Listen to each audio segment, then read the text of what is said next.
You're watching Leafs Morning Take with host Nick Alberga and former NHLer Jay Rosehill. The show starts now. Well, we are gathered here today to remember the life and times of the McCountdown, which made his illustrious debut on Leafs Morning Take yesterday, and also the finale. Nick Alberga Jay Rosehill, presented by Bet365.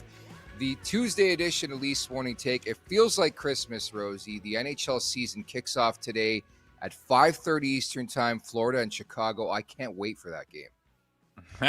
Yeah, I guess. Christmas with some caveats. Like, man, well, first of all, those Oilers fans, they sure like to bookmark tweets and videos that we do.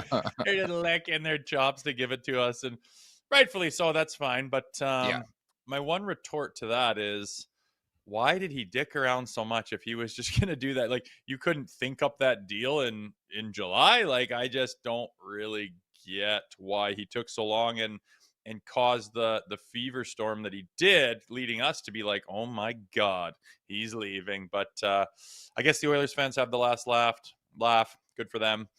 We will pick up the McDavid tracker another date.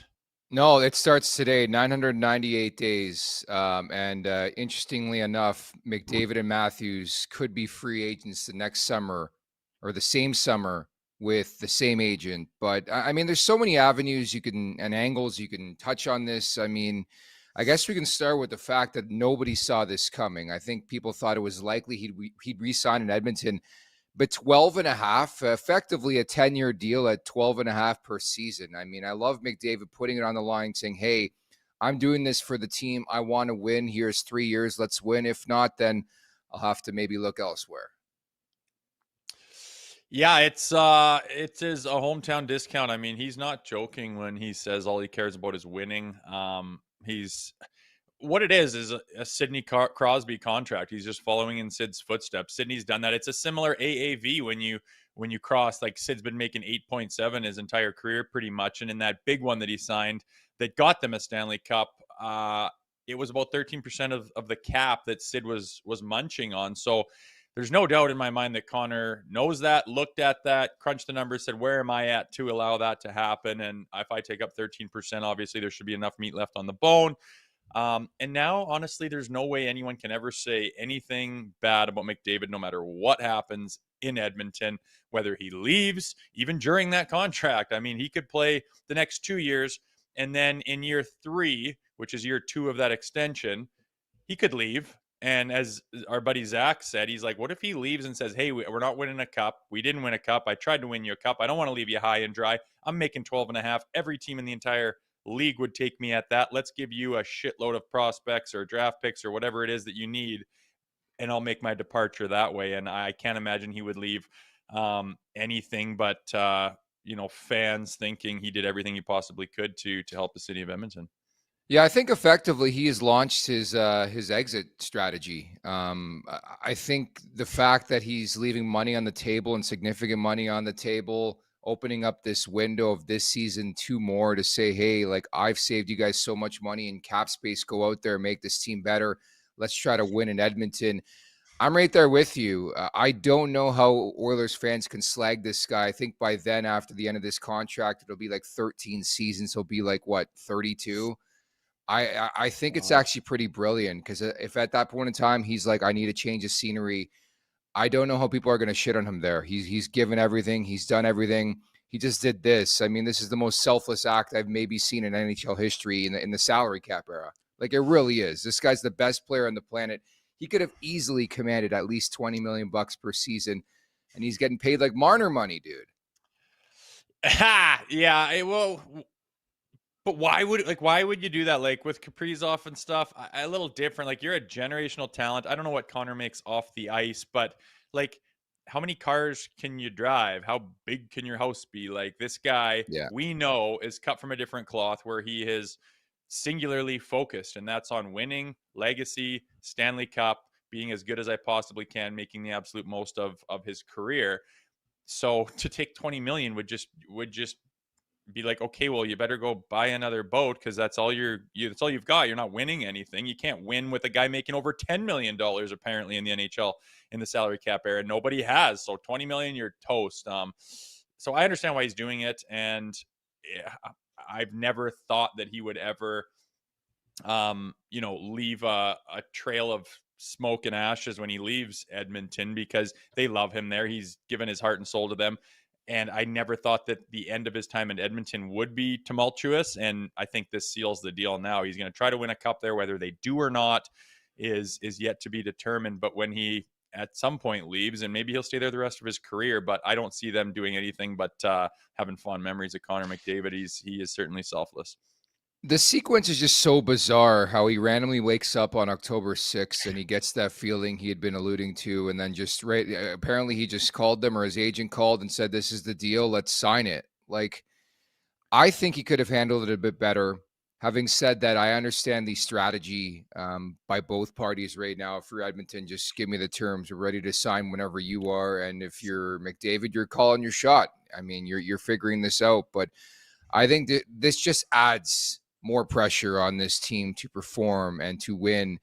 But I'm still not losing hope and dream that McDavid's going to be a Maple Leaf one day. I think it's just going to happen in a couple more years, though, sadly.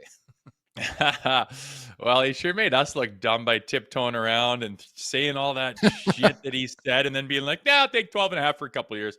I don't know why that couldn't have happened earlier, but he's certainly, in my mind, and I was vocal about it, and in my mind, it was for good reason. I thought, oh my God, you don't say this stuff if you don't have hesitations of re-signing, and you're setting the table of, slow rolling the idea that you're going to play this season out and move on. Obviously I was wrong, but again, I don't understand why all of a sudden, like you said, he woke up one day and said 12.5 for 2. Like, imagine being the organization of the Edmonton Oilers being like, oh my God, like, he's not signing. We're asking him what he wants. We're offering him the world and he still won't take it. Like, where is this going to leave us? And then he's like, hey guys, how does 12.5 for 2 sound? Like, you're like, what's going on right now? But good for Oilers fans. I had a bunch of texts come in saying, from Oilers fans, like, hallelujah. But not as much as my mentions on Twitter with, let's just be honest, dickheaded Oilers fans just ripping me to shreds for thinking he's going to leave. But I don't play that game. I try to predict the future. I try to see what the writing on the wall is. And obviously we got that one wrong. Hey, speak for yourself. I took a lot of heat, but I took it on the chin yesterday, and I've been talking about this for like pretty much a year now, and I'm so proud of myself. I didn't block one person yesterday. No blocks. Come on. Yeah. The block master. Good for you, man. You're turning a new leaf. You're growing. You're a blossoming flower. Congrats. That's good stuff. I took it on the chin. You just got to sometimes. And, I wonder from the PA standpoint, you're a guy, obviously a former player, been in the PA. Do you think there's anybody who woke up today or yesterday and are pissed off with McDavid taking 12.5 over 2 seasons?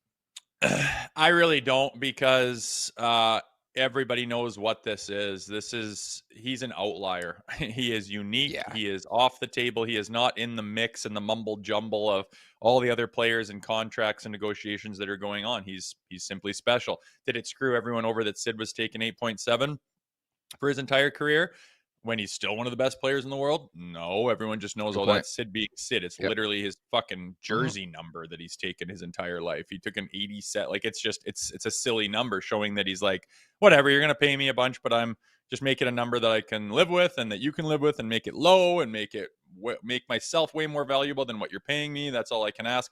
So when negotiations come in and someone's like, oh, I think I deserve 13 million. I don't think so. Connor McDavid was only making 12.5. Let me look at Connor McDavid's numbers. Clickety clack. Now look at this. Oh, you should be paid only about 9 million. Like, no, they're just going to go, yeah, it's Connor McDavid.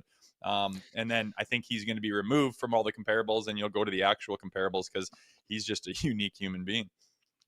I will say this, as a Leafs fan, I'm pumped up just because the price for Lane Hutson has escalated the last little while, where it seemed like they were close, and then Lacombe got his extension, Hughes got his extension, and Hudson's camp's like, nah, we're very, very emotional about this situation. They moved on. Anyways, our Super Chat charity partner this season and continues to be Sick Kids. Want to make sure that your question or comment gets on the show. Hit us up with a Super Chat. Proceeds from our Super Chat will go to Sick Kids, ranked the #1 research-intensive children's hospital in Canada and 3rd in the world. John Gallagher, thank you so much for batting leadoff here in terms of Super Chats. I went to my grief counselor yesterday. They said I need to wear a black veil for 97 days and only watch Olympic hockey this year. We're all Some set. people were invested, man. I was too.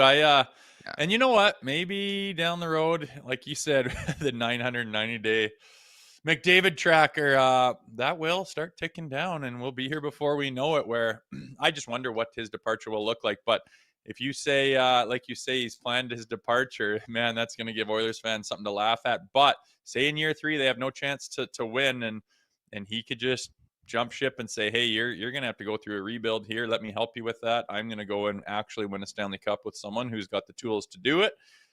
It could very possibly happen. And now that we're starting year 4 of this podcast, we know how quickly a couple of years can tick by. So let's get back to that high hopes. A little bit further down the road than we were planning, but still a chance McDavid to Toronto, I guess, isn't there? I love it. I love it. Keep the tracker, damn it. And maybe it was the Connor Ingram pickup that gave McDavid that feeling to wake up on Monday, call his agent and be like, you know what? I got to re-sign in Edmonton. I love my heated driveway. Anyways, today's the final day to sign up for the Daily Faceoff Survivor Pool.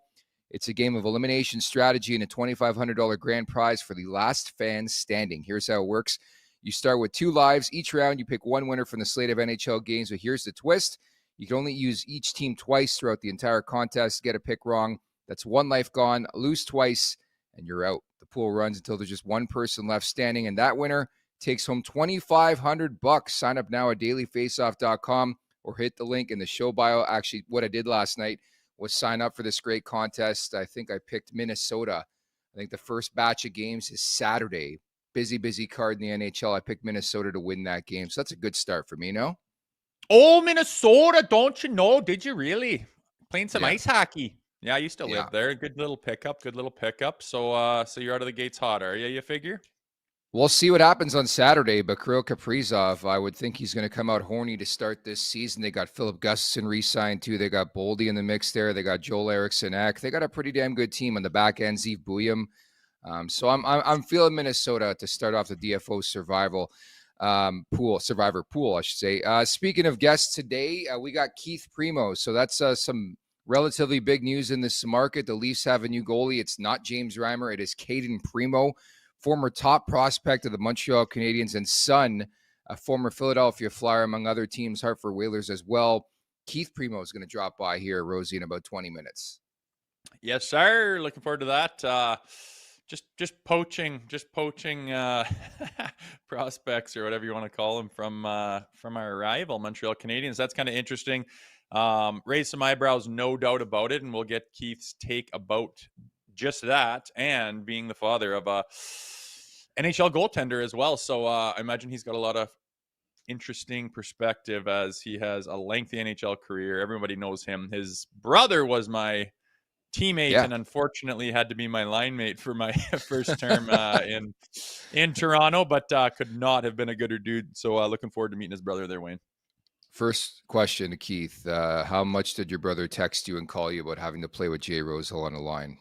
Yeah, probably not his first choice. I will say that for sure. But like I said, could not have been cooler about it. Super funny. Like, man, like honestly, him and Mike Knuble, when I first got to Philly, he had to play with me too. I was like, I got these veteran dudes who I've watched who are playing with me, and they like couldn't have been more pumped. They're like, let's get it deep, let's cycle that thing, man, let's move it around, let's do our job, baby, let's go. And I was like, fucking right. These guys kind of put me at ease, and a tight tension type of atmosphere where you can feel like you're pretty lonely on an island there, going through your own thoughts, trying to figure shit out. But you got some 2 vets like that who really helped me out, kind of breaking onto those teams. So good memories there for sure. That's what protection feels like, Rosie, pretty much. At the Leafs Nation 401 on YouTube, hit that like button, hit that subscribe button. Leafs Morning Take, wherever you find your podcast. Make sure to leave us a 5-star review. And don't forget to visit theleafsnation.com. The NHL season is ramping up, and the Leafs Nation is pumped to be partnering with Uber Eats all season long to deliver hockey fans the ultimate game day experience. The best matchups on the ice are made even better with top pairings and exclusive game day offers on Uber Eats. We at the Leafs Nation cannot wait to get down to the home opener tomorrow night at Scotiabank Arena. Uber Eats is doing something big for Leafs fans, so come hang with us and Uber Eats to celebrate the return of Leafs hockey. The Leafs Nation is going to be right there in the mix as well. So if you're heading down to the game, make sure to drop by after 4:30 p.m. in Maple Leaf Square to hang out with us and get in the excitement. Uber Eats is building. We hear fans will be able to get almost anything, so come check it out. Uber Eats is enabling fans to maximize their fandom all season long with exclusive game day deals on the app, starting on the home opener game night, where they can get almost anything, truly from game day eats to paper plates and napkins if you're hosting, to all ingredients you need to make your favorite game day dip. Before, during, and after the game, Uber Eats is assisting every fan's hockey experience all season long, and looking forward to the opener tomorrow. The roster, Rosie, starting to take shape, and after yesterday's show, you were up in a blaze about Easton Cowan, and he got assigned to the AHL, but he's back today. You like what I did there? You like the pun? I thought you meant I was distraught and went and hit the devil's lettuce or something like that. I was like, yeah, really? I get it now, though. I get it. Yeah. I fucked it up, though. Blaze, it's Blais, not Blaze, but you get it. Yeah, what do you think about that thing? Like, where's he fit? What's the story there? Yeah, I mean, I think it's just a depth add. I'm not going to read too much into it. I know he had a good camp with the Montreal Canadiens, but he's a guy who spent all last season in the American Hockey League. I think it's just depth. We know we're connecting the dots. He played for Chief when they won the Cup in St. Louis, but that was like 6 years ago now. Well, yeah, it is getting to be a while ago, but obviously I would think he had a pretty heavy hand in that. Craig Berube saying, I've had this guy. I know what cloth he's cut from. I know what he brings to the table. He probably has memories of what he had going on during that year, and felt like they needed it, because when you're poaching guys off of waivers, you can kind of piss other teams off and whatnot, and point is you need to have a reason to do it. So it'll be interesting on what they do with him. Is he just going to go down the Marlies and be a fill-in for if they need him during some rough times? I really don't know. The other thing was, I'm scratching my head over, like, how is, first of all, you got Yarncroke, you got Robertson on there, and then you got Quillen on there. I'm like, what is going on? But, the cap gets pretty complicated at times, and Rafai's contract needed to go on LTIR, but you had to put the whole thing on, and with what he made compared to what Cowan made, and Cowan's waiver is exempt, you put Cowan down for a day, get all of Rafai's money off the books, bring Cowan back up to be under the cap. It's just one of those rigmaroles. But when I first saw that, I was like, what is going on? This isn't anything that I planned, anything that I thought of, nothing that I was, looking at as far as names and numbers. But I think it's kind of sorting itself out, and I really am noticing the loss of Scott Lawton when I look at that lineup, to be honest with you. So speaking of the lineup, Easton Cowan and Jacob Quillen are not on the ice as practice begins. The lines right now looking like this: Nyes, Matthews, Michelli, McMahon, Tavares, Nylander, Joshua Domi, Robertson, Lawrence Waugh, and Yarncroke, and Sammy Blais is the extra forward, and they got Primeau and Stolars as the tandem, which we expected. I thought I saw a tweet when I woke up that Cowan was out there, but I guess not. I don't know. I did too. Yeah. I thought I heard that he was skating. This shit's confusing, man. I don't get it. How many hours since he's been on? Like, you're not even at the rink when you're on waivers until the exact 24th hour. So I'm not sure exactly the time, but I'd be surprised if they didn't have him around the team starting soon. But maybe that's another reason. Remember, we were wondering, like, why wouldn't Cowan be in the lineup? Why wouldn't he be on the line? He's done everything they asked. He's made the team, apparently. You said that he's impressed you, so why not? Well, they probably knew we're going to put him on waivers at this time. That's going to leave him out for tomorrow. Are they going to have him not skate for 2 days and then go for his first NHL game opening night? No. So maybe it's starting to all make sense here. One other thing that stands out to me is, what does it say about Dennis Hildeby? Like, obviously they weren't comfortable with him holding down the fort at the number 2 spot with Joseph Wolgon. They had to go out and get a goalie. That's I'm reserving judgment on that.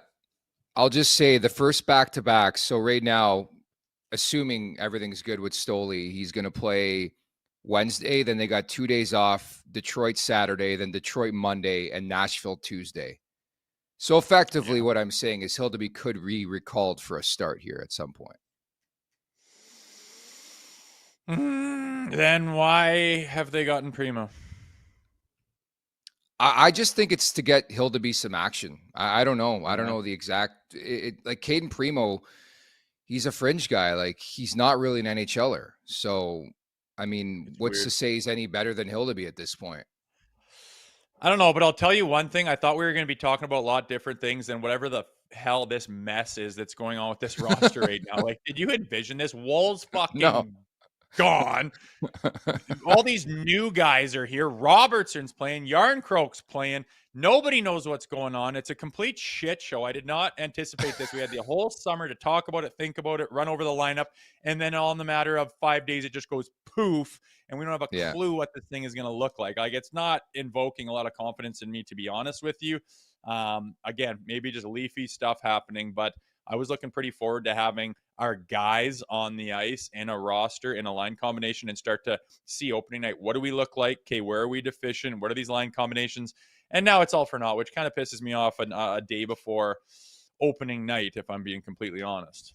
Yeah, there doesn't seem to be much clarity. Brad Treliving, I guess, addressed the media a couple minutes ago on Easton Cowan saying today he's not on the roster, and then we'll see what happens tomorrow. If he's going to be playing with us here, great. But if he's not, I want him playing. In my world, AKA, he's going down to the AHL. Shit. If he's not, like, aren't you the guy that decides that? Yeah. He's saying, yeah, I guess we'll wait and see. Not sure what's going to happen. Well, aren't you the guy that's supposed to know? Interesting. Yeah, I don't know. Again, I thought there'd be more clarity. I thought this would be more written in stone. I thought he'd either be in or out. And now, again, night before, GM's like, you've done a lot. He might be playing with us. We'll see. If not, might not be playing with us. We'll see. Like, fuck. Like, frustrating that they're at this spot. I guess it's not a big deal, but just had in my mind opening night lineup combinations, who's playing with who. Cowan made the team or didn't make the team, and it was very cut and dry and very let's roll. We know what we're looking at. Here we go. But it's kind of like a limping out of preseason into the regular season, which, to be honest with you, isn't an ideal feeling. I'm sure those guys aren't really feeling it. They're used to it. But as a fan, you're just sitting here going, what the hell is going on? This isn't what I pictured. Very confusing stuff. Via David Alter here on Twitter, Brad Treliving says things are progressing well with Joseph Woll, but had no other update on the goalie's time frame for returning to the club. So absolutely nothing. Yeah. Is what that is. Yeah. Pretty much. Annoying. Pretty much. I hope things are all right. Again, I don't know. I'm probably going to get in shit here soon for wondering what the hell is going on, but like what an anomaly. Like, it's bizarre, again, man. Hope things are well. And I don't know, privately, I'm throwing things out there going, is this what's going on? Could this be what's going on? I have no idea. Shitty. Hope things are okay. But again, cannot wrap my mind around what would take a starting goaltender in the National Hockey League out at this point in time for this amount of time with no timeline to return. But I guess we're going to grin and bear it and get through it and hope the best for him and just wait for the news when the news comes. I imagine it's going to happen quick and fast. It'll just be like, bang, he's back in the building and that'll be that. So hopefully that's sooner than later and things are all right in his life. In support of Sick Kids, Tammy, thank you so much for the super chat. McDavid's extension could mark the end of Bowman's tenure. He left money on the table, so the GM has to find the pieces he needs for them to win a cup. It's a good point. I mean, Bowman was brought in to bring them over the top. Has he yet? No, he hasn't.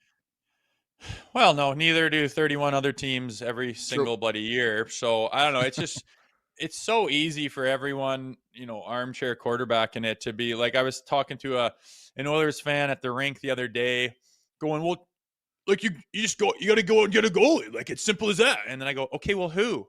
Oh, I don't know, man. Like, it's not my job. I don't know. It's whatever. Game up. Who? No, you're so fucking smart to criticize. You're the GM now. Who do you get? Oh, okay. Well, like Ottinger. Okay. What do you got to give up if you're the Edmonton Oilers organization to get Ottinger? And then if you do sell the farm to get Ottinger comes, well, he's kind of got a couple of years of baggage going on. He comes in there, and what if he's dog shit? Then what do you do? Like, it's just not that easy is my point. And everyone loves to just throw something out there like it's so cut and dry, like all the guys running the NHL teams are idiots. They're not. It's not easy to make things happen. And they know they've been looking for a goalie for a while now, and maybe they think they've got one, but there's just not Stanley Cup winning goaltenders just sitting around for the pickings for free, guys. Yeah, I mean that's your prototypical hockey fan. Like, let's make changes. Let's do this. Let's do that. Okay, what are we doing? And just no idea. You don't think teams are scouring the entire league to figure out how to rectify situations and improve their crease? I mean, that's a noticeable trend. I think right now in the NHL, all these goalies are getting locked up. I mean, there's not really a goaltender outside of Jacob Markstrom who could get to market. But if you're the Devils, I think you're going to do everything possible to re-sign this guy. There's not many people out there that could vastly improve the Edmonton Oilers right now. I think we're realizing that. They're realizing that. That's why Connor Ingram's in the mix. Like, Carter Hart's not going there. It sounds like Hart's going to Vegas, by the way. Like, of course he is. So, like, every team, like even Carolina, people think Carolina is a perennial contender to win the Stanley Cup. I don't. I don't think they're winning a cup with Anderson or Kochetkov or whoever the hell they bring in. They need. It's so hard to find that type of goaltending in the Stanley Cup playoffs. If it was easy, every team would have it. Yeah, I know. I was watching the panel the other day, and like every single one of them had Carolina either in the No finals shot. or what. And I'm just Zero like, shot. what makes you think that? It kind of blows my mind. They were whoever faced. If Toronto faced them, I think they would They wreck beat them them. in the. Yeah. Yeah, I don't really understand that, but whatever.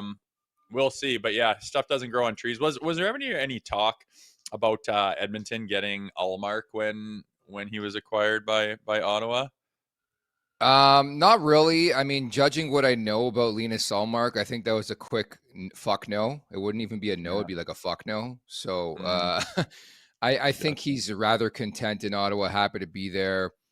But there wasn't that much convo. I think the problem has been, and that's what they're thinking is now, is the cap space. They haven't had cap space to act, and I guess Stuart Skinner's a different looking guy this year. So proof will be in the pudding. At the Leafs Nation 401, hit that like button, hit that subscribe button. We're about 5 minutes away here from Keith Primeau stopping by Leafs Morning Take, but want to get your reaction. James Reimer played like half a game, released from his PTO, Rosie, your former teammate.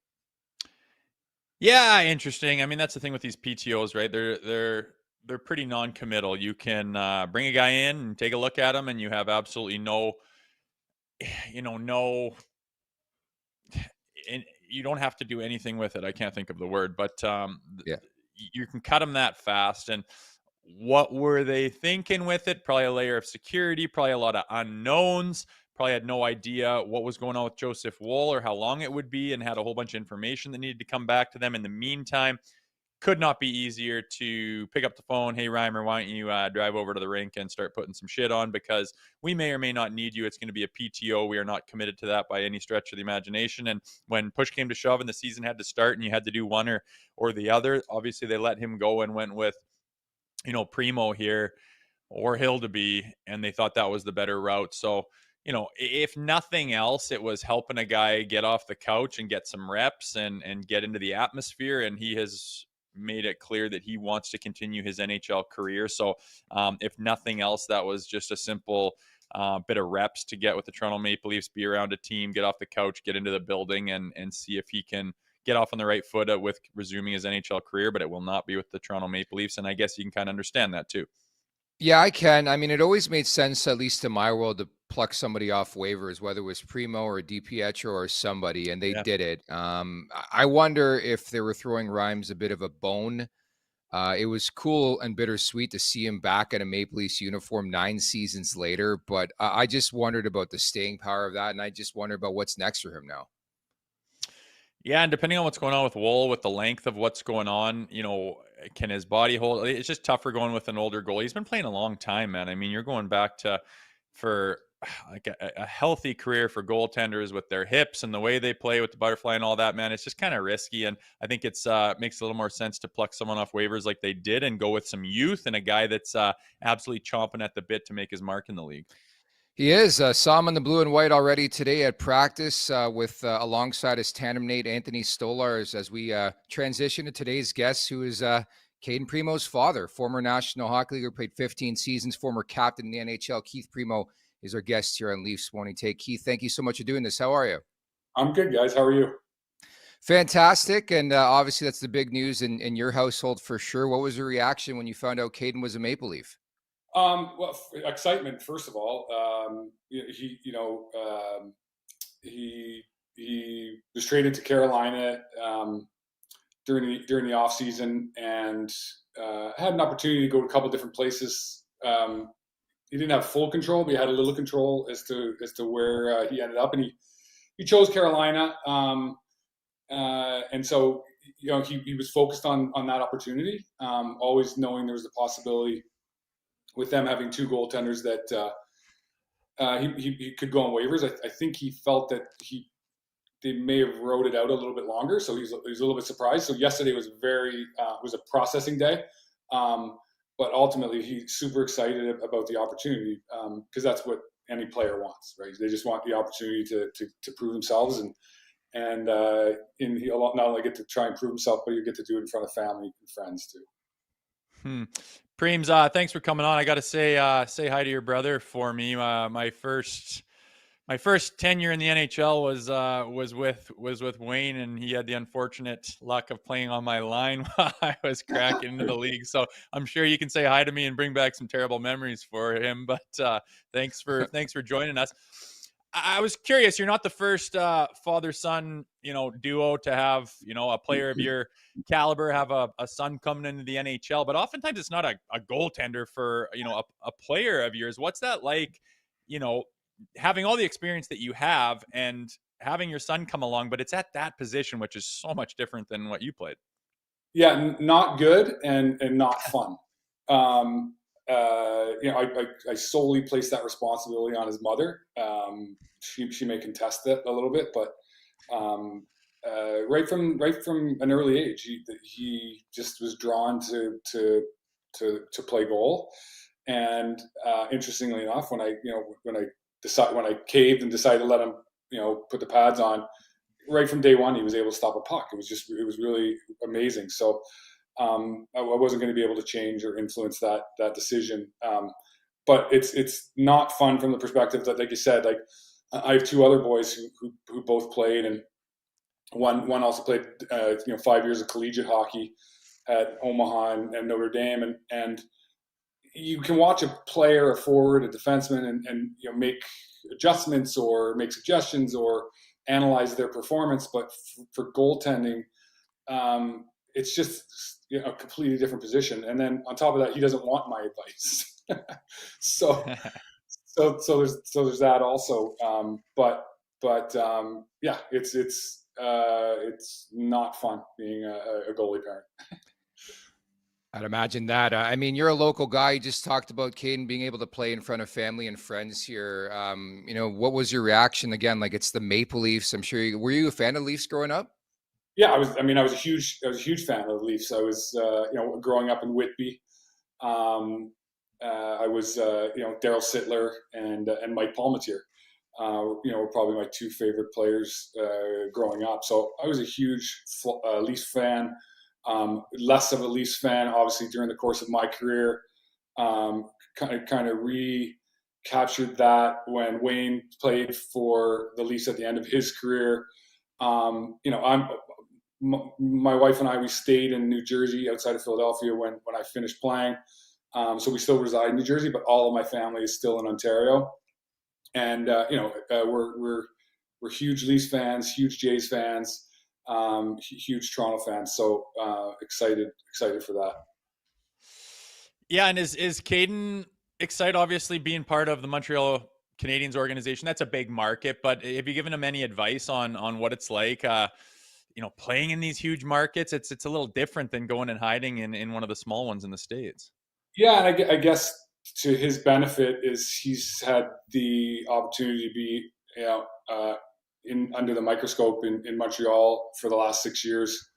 And it wouldn't take anyone long to dig in to see, the reception over the last couple of years for him there.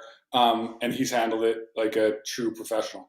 So I don't have any qualms or concerns that he'll handle this any differently. I did forewarn him that, and I don't say much to him, but protect yourself, insulate yourself a little bit, when it comes to social media and stuff like that. Whether he heeds that advice or not, I'm not sure, but I wanted to make sure that I suggested it. But he's, like I said, playing in Montreal is almost as big an animal as playing in Toronto. So it's not like he's coming out of one of the southern states and coming to Toronto. He's been through this experiment before, and I expect him to handle it as professionally as he normally does. Yeah, I couldn't agree more. I mean, to handle both media types in Montreal, the French and the English, I mean, he's bred for a place like Toronto at this point in time. But I want to get in your career a bit. You played with Craig Berube, who's now the head coach of the Toronto Maple Leafs. So what do you remember about that experience playing with Chief? Yeah, so when I first heard the news yesterday, there was two things that actually really excited me about this opportunity. Was one was Brad Treleving. I worked with Brad when he was with Arizona. I was doing some stuff in the East Coast. Not a close relationship, but spent a bit of time with him, and I truly liked him. I thought he was a good human. So I'm excited for that because I think they'll be honest and transparent. And then playing with Chief, I'm super excited for him to get that opportunity because he was a great teammate, and I know that players speak so highly of him. And I just think that his energy will be great, and he'll be open, honest, and forthright with Cayden, and that's, you can't ask for anything more than that, right? Yeah, and Wayne, now that kind of maybe unexpectedly you've been thrust into the Maple Leaf circle here, have you analyzed what's going on, the changes they've made, and what do you think of the team so far, and looking forward to this season here?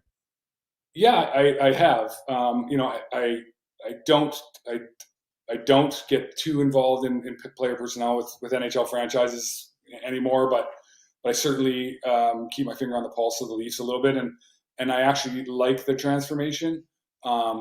I think if they're going to play a north-south game, you're bringing in more prototypical style players for that.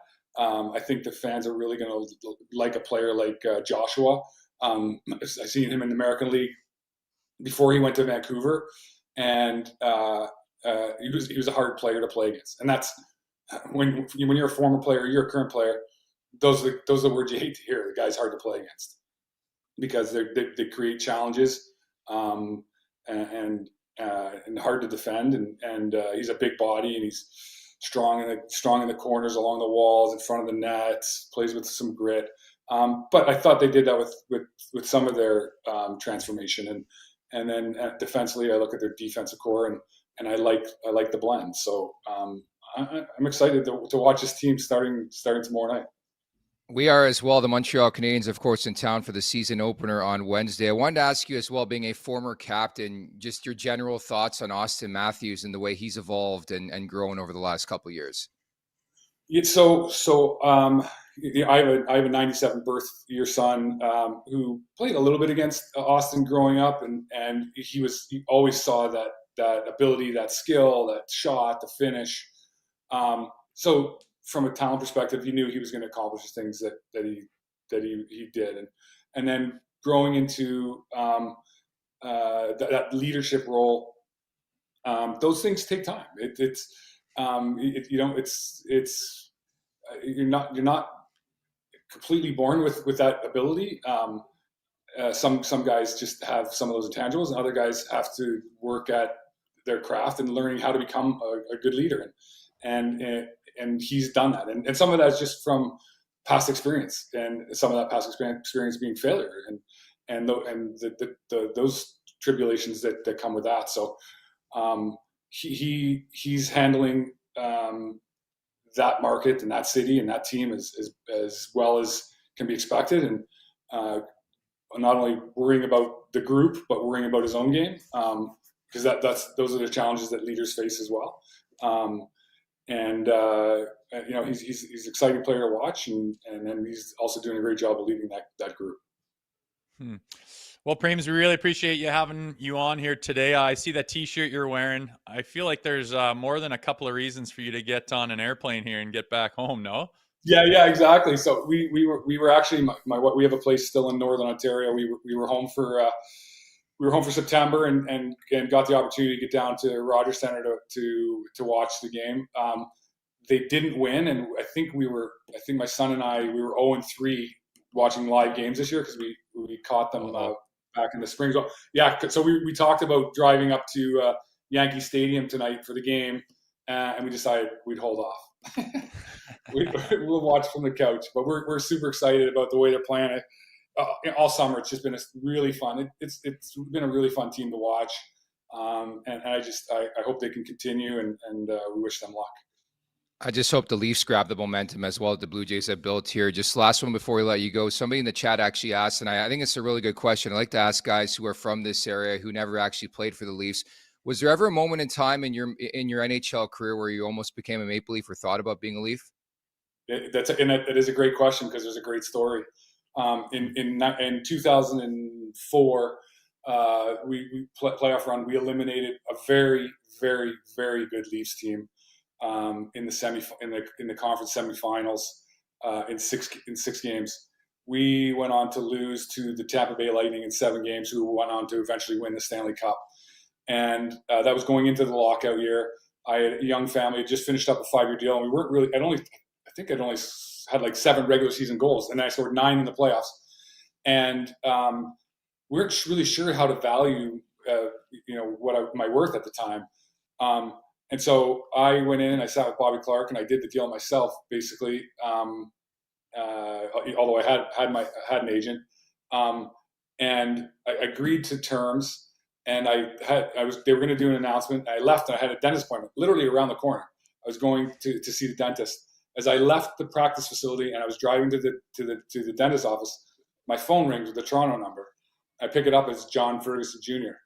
And this is before, July 1, but he was calling this just to confirm that this, Keith, I just want to confirm that this is your cell number.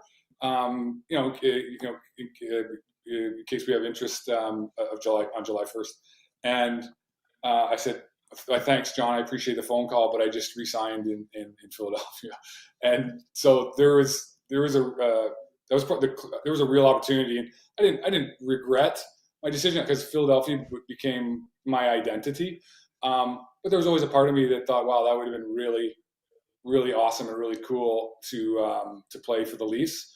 And then I got that little bit of experience with my brother and now my son. So that's really cool to see. I know my mom was emotional yesterday when my other son called her to tell her. She was super excited for the opportunity for Cayden to play in Toronto.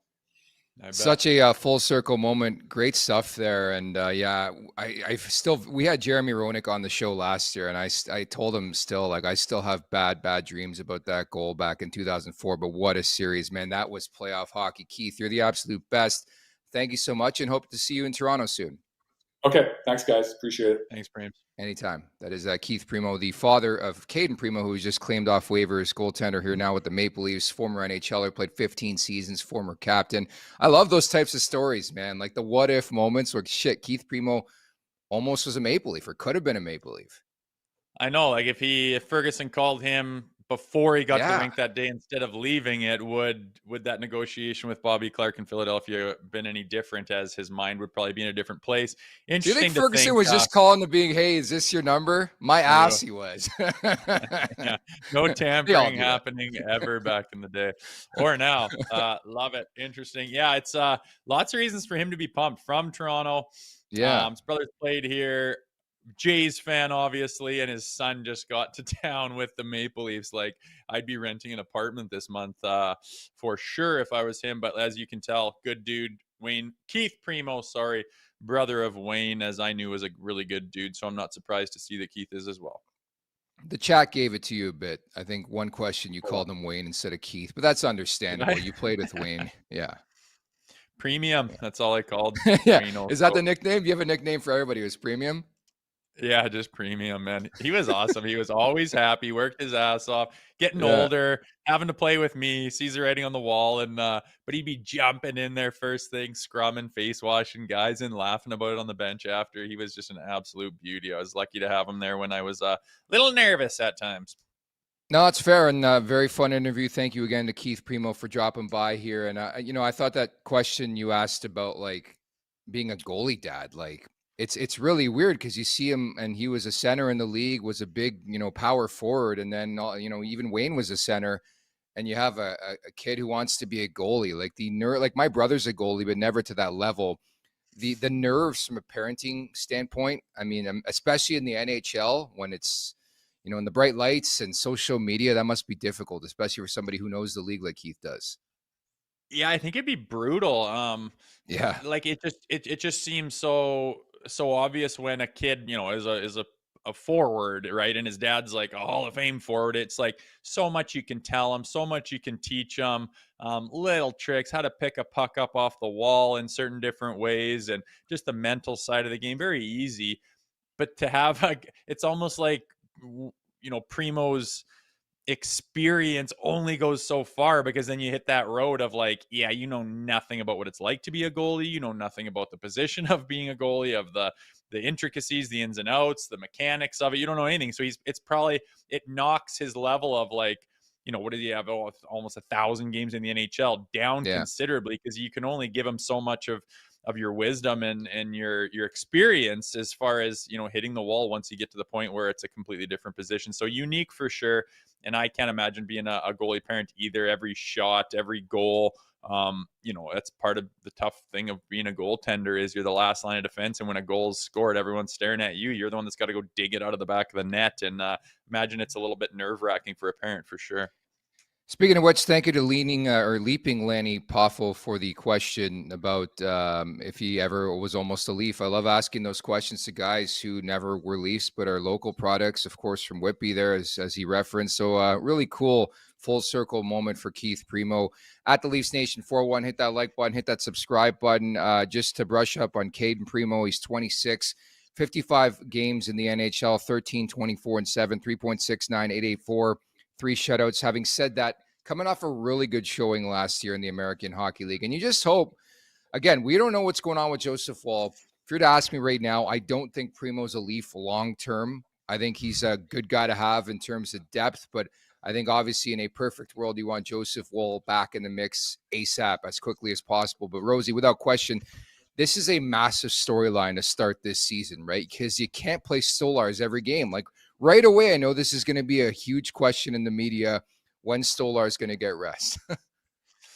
Yeah, what, six days from today, we're going to have to be forced to find out. Back to back, Monday, Tuesday. Yeah, exactly. So Stolars is prone to injury as well. Let's not beat around the bush about that. So we've talked before when it was a Stolars and Woll tandem, how much do you ride a certain goalie? Now it's you're obviously going to want to favor that goalie as the number one guy for sure. But do you want to imagine the problems we'd have if Stoli went down and our goalies are Hildeby and Primeau with a combined what for experience? All of a sudden, it's really starting to slip. And let's be honest, people have been talking about without Mitch Marner here and all the regular season success they've had that hasn't amounted to playoff success. Well, now we're hoping they built a team that may not have as much regular season success, but can get over those game 5, 6, and 7 humps in a playoff series where the hockey's a little different. Well, if you lose both your goaltenders, I mean, all of a sudden, are we going to talk about, a slide where 20 points were on the table and you could hardly get any of them? And what's that going to do to you in April? Like, it's something to think about. Obviously, we're not there in spitballing, but yeah, 100%. That's the conversation of how much do you ride Stolars and how much do you risk on him going down too? And then you're really in a jam. So again, this could all be for naught if, tomorrow we get a announcement that Joseph Woll is back.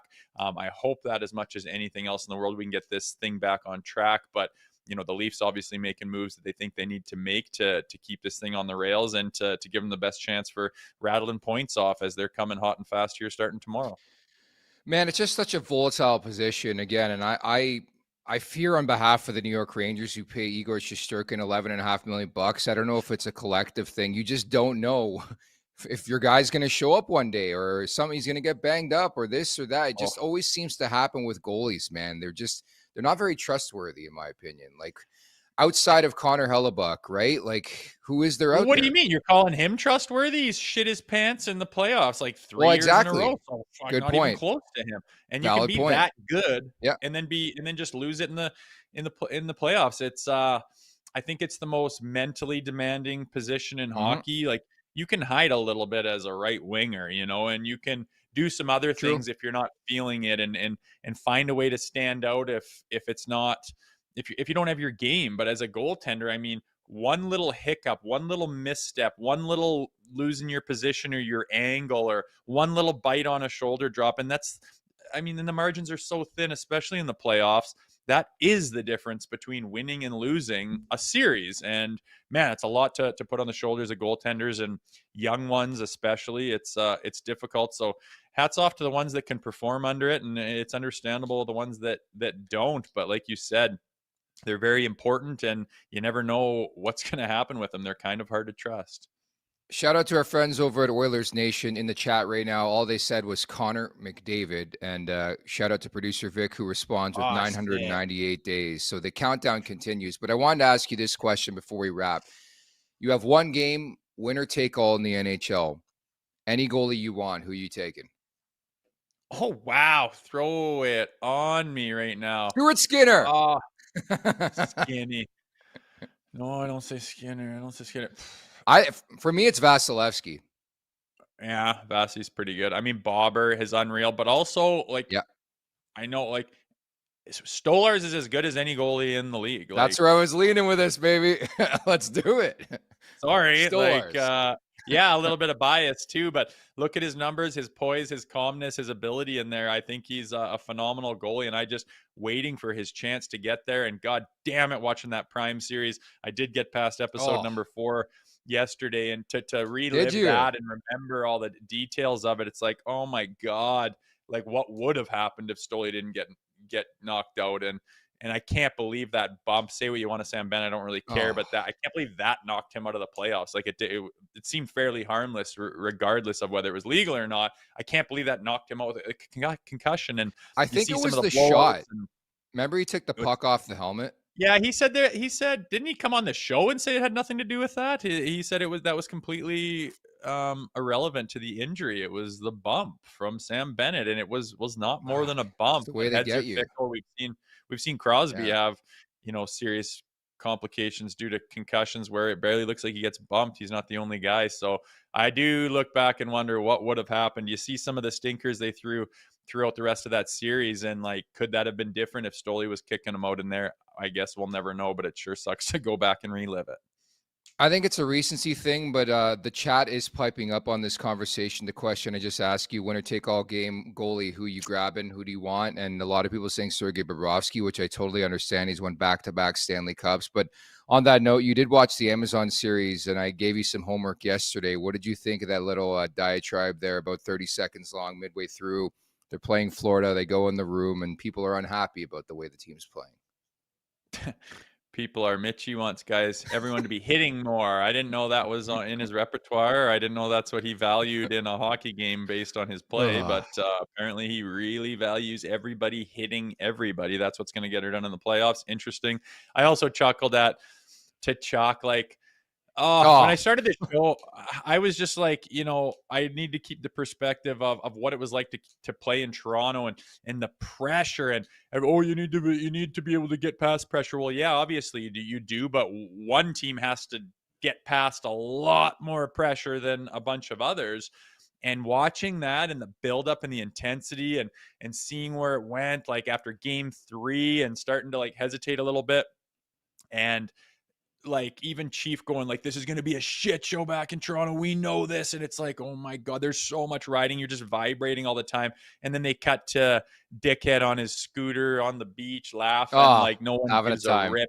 It is a huge difference, man. And I still firmly believe that's a major, major reason why they haven't won a cup since 67. You just have to overcome so much more than other teams. And of course, Chucky was in the ear of Nylander and everyone saying, you guys are so scared, just making it even worse. It's hard to watch, but eventually they will break through. Maybe it'll be this year, man.